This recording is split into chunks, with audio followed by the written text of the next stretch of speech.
I know it's really noisy at the moment, and I wanted to do something a bit different out of my shell as well. Right now I'm currently in Shanghai Disneyland. What you see behind me is a roller coaster ride for the Tron, Tron. You guys may know of that movie, that film, and things like that, that sci-fi film. Now here's the proof that I'm in Shanghai Disneyland. Alright, so I'm currently in here. So I've got my tickets and everything. I've been spent my day here. But you know what? Even though I'm traveling, I'm having fun and everything. You know what? I gotta drop some, what's in my mind and everything. So the topic today, I'm so sorry if it's really noisy because I couldn't find a better location. So the topic is I'm very driven towards what does the future, and it really bothers me because what I've experienced, what does the global or the country affect upon the microstructure of me, and I wanted to dig in a bit more. So I was just writing some notes down. So pretty much what I'm seeing here, I'm seeing a huge major dominant effect that many, you see that? That's the ride, that's an awesome ride. And you'll be constantly seeing that the whole way through on the video. So you guys won't be bored from my voice, but also what's on the background. So many can't sustain, as a new generation adapted to live in this society at the moment. I'm only talking about Australia, I can't talk about other countries, but I have a feeling that a lot of countries out there is currently facing the similar thing.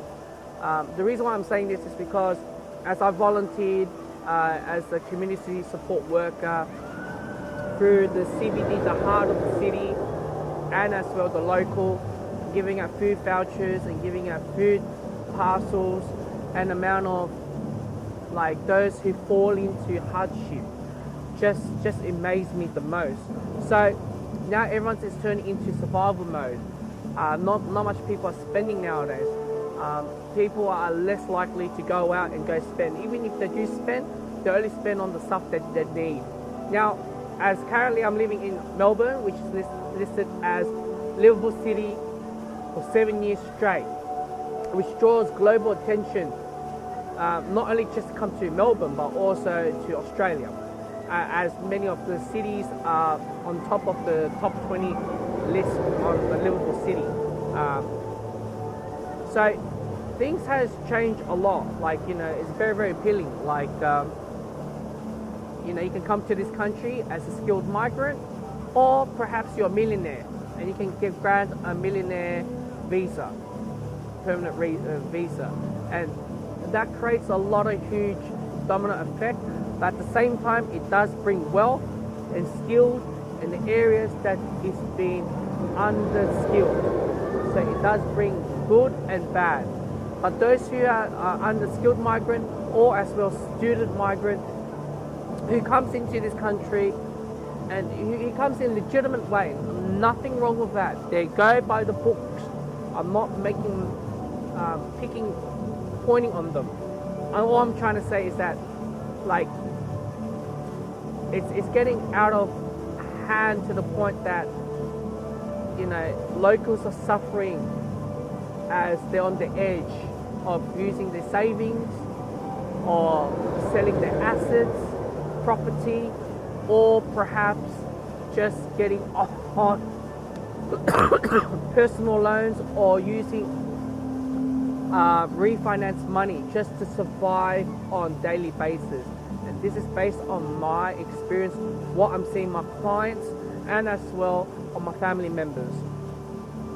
So as you guys may know, interest rates are low, loosely money lent in the past, which driven a lot of people buying houses because it's a way of to secure money in the future as property prices are turning hotcakes at the moment. Now, it doesn't really cross my mind where currently, I can't jump in the conclusion. I'll talk to my business owners that I know. For the past 3 years, when I moved to Melbourne, I often speak to these business owners and as well my family members who's in business, who owns a business, who runs their business. The profit margin has declined year by year dramatically. For the last 3 years, it has been the biggest hit ever. I can't include 2018, but you kind of get what I'm trying to say. So what I'm trying to say is that business has gone down dramatically. And I mentioned before, population has increased year by year in Australia, or first world nations, first world countries, because they're a lot more appealing, globalization and loosely visas and as well rules and regulations. So as long as they come to work, study, or perhaps you're a millionaire, you can grant a millionaire visa. So what doesn't really cross my mind is that what really doesn't cross my mind is that businesses go down. Profit margin has dropped dramatically, more than 80%. Now, when I talk about 80%, it doesn't really cross my mind because you have that population boom every single year. Doesn't it supposed to be like you're supposed to earn more money? Businesses should earn more money because population is booming. When population booms, that's when your profit margin booms as well, and the sales and everything. Now everything is on the rise, as you know, cost of living, bills, housing, everything is on the rise. Therefore, most of the income goes towards daily expenses. As you know, as on the rise, it left many with little savings behind.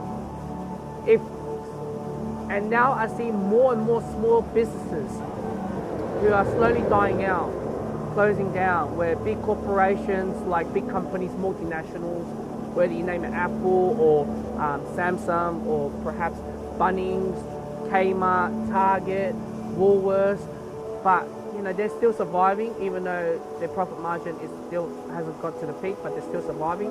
But the small businesses, they are dying out now. Now, obviously, for a country to run, it needs to run based on tax.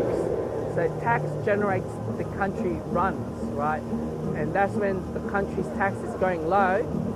If more and more small businesses goes down, that means there's less tax for the government to earn. When there's less tax, that means the money is going towards areas that you know it has to cut the fundings or reduce the spending, or perhaps just abolish certain of the areas, or of not providing everything. So I don't know where we're heading. You know, we are in a recession. That's what everyone will say that. But if we're in a recession, in the past when we had a recession, we had introduced welfare in the UK. In the UK, they introduced welfare. Even though they crashed the global financial crisis, they introduced welfare. And when they introduced welfare, people who's on the street, who lost their houses, lost their jobs and everything, who suddenly got on welfare and suddenly able to survive in the society. And that's how they make first world nations, first world countries a lot more interesting, because the poverty rate, there's no poverty rate, because everyone can sleep, eat very, very well under the welfare amount of government subsidized money. If small businesses died out, it creates huge problems of the country to sustain. Not only just businesses, but also the rise of the unemployment rate. So I don't know where to go on that one. So if you've got a high unemployment rate, I'm just reading through here, all right? And plus small businesses go down, less taxes, it creates more government spending on more money, brings more money on towards that area of the social problems. Now, when I was,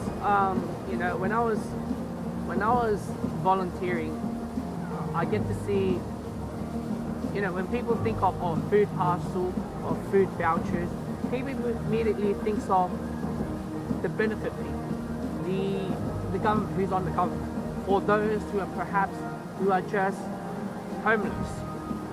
But that's what I was for.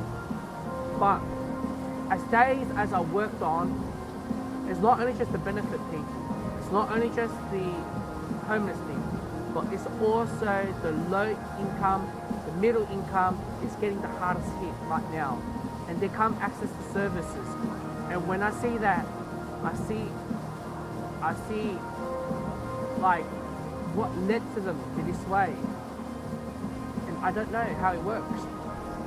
And now I've got to jump in the conclusion right now, right? Australia has crashed twice on the housing market. You know, one in a grand global financial crisis. The second crash, 1987. That's when my parents just arrived. As I did my research, the interest rate was 19%, unlike now it's less than 5%. But also, you need to grab, I think like 20% of the deposit to buy a house nowadays. So now housing market is either going steady or going downhill because not many people has that many cash on them for deposit. So the second crash, what really happened is a lot of Greeks, Italians, the Eastern Europeans, including the Jewish people, most of them got burnt. The first crash, a lot of the English, the Irish, the UK nations, when they first settled, they all got burnt. The second time is the Eastern Europeans, they got burnt. Now, in 2018, many different cultures, you know, it's a multinational society, and this time it's going to hurt the most. It's everyone, and obviously the main target this time, the crash the most, is the Chinese investors or Chinese buyers. So what I want to say here is that if the global crash the third time, would it go back to a normal state? As it happens for the last previous crashes? It's a hard one to say, to be honest with you guys, because, you know, after the Second World War, NATO has established, UN has established, human rights has established. So I'm not sure how is this going to go through on the third crash. If the third one, the global financial crisis crash, I'm not sure how it goes. But all I can say is that this is my personal belief. If the third time, if it's a global financial crisis or many countries crash, I believe technology will take in place this time. Instead of going for another war, even if they go for another war, you know, I'm not sure how it goes. If it goes for another war, I'm not sure how the NATO, the UN, the human rights will react to this if there's another crash. Because we might, this is my personal thing, I reckon we might end up one of the plots that we'll be seeing from the sci-fi films, whether Into Time or Hunger Games or something similar, because if we crash twice, what's the third time it's going to be like? And I know governments and the country controls the whole, you know, economy. You know, it goes up and down. It goes up in wave, it goes down the wave. But what I'm seeing now, if small businesses is going down and many are struggling, and those who got on the benefits, I don't know how would this go. And it's hard for them to climb back up. For example, like the US, how Donald Trump wants to bring all the jobs back to the country. It's a great idea, but if people who undergo unemployment and receiving food stamp and for a long period of time, in the long term, and if you offer them out of a sudden a job, it's hard for them to get back to the roots they were, because they're used to of that, you know, being given free stuff. We're working, there's a lot of responsibility, stress, pressure, there's a lot going on. So I may be wrong on that, but this is my belief. I don't know what the future holds, and that's why I make this video in the most terrible way ever.